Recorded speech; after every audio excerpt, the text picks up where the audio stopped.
course, what happens now, the war launched by Russia against Ukraine is a terrible tragedy for the European continent, for Ukraine, and of course for Moldova. We in Moldova are Ukraine's most fragile neighbor.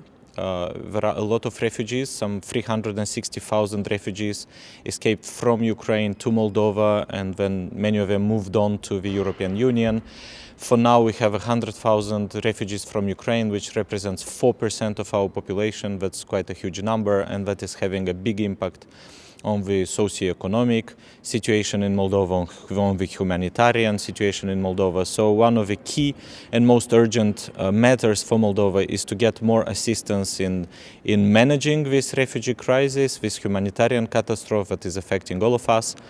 So this is one of the key points. The most urgent is to help Moldova withstand the regional shock of the war. At the same time, as you know, Moldova, along with Ukraine and Georgia, has recently applied to become an EU member.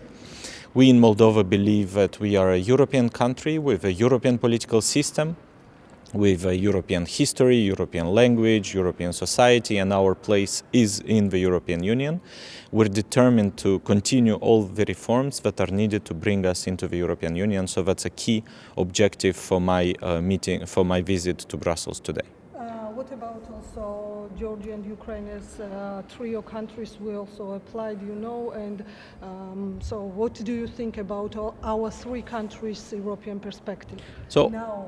We in Moldova are in touch with our friends and with my counterparts in Georgia and Ukraine. We coordinate our actions. Of course, what happens in Ukraine is very tragic, but we all understand that the future of our countries is in the European Union. That's the best way to ensure peace, stability, security, and the prosperity of our citizens. This is what we believe in Moldova. And what do you think? Is it now time to move forward to this goal for our countries, to take in account Russia's behaviors not only towards Ukraine but in the whole region?